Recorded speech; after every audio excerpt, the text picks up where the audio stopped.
Finally चाहिँ हामी माथि मन्दिरमा आइपुग्यौँ। मन्दिरमा चाहिँ आइपुग्यौँ है। यो मन्दिर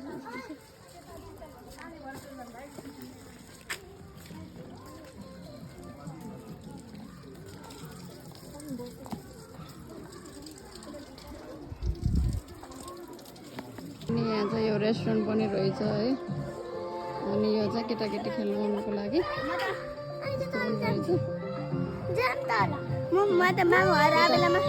अनि उता चाहिँ टिकटक बन्दैछ अरे। ल उ त्यसमा बसौँ, म फोटो खिचिदिन्छु।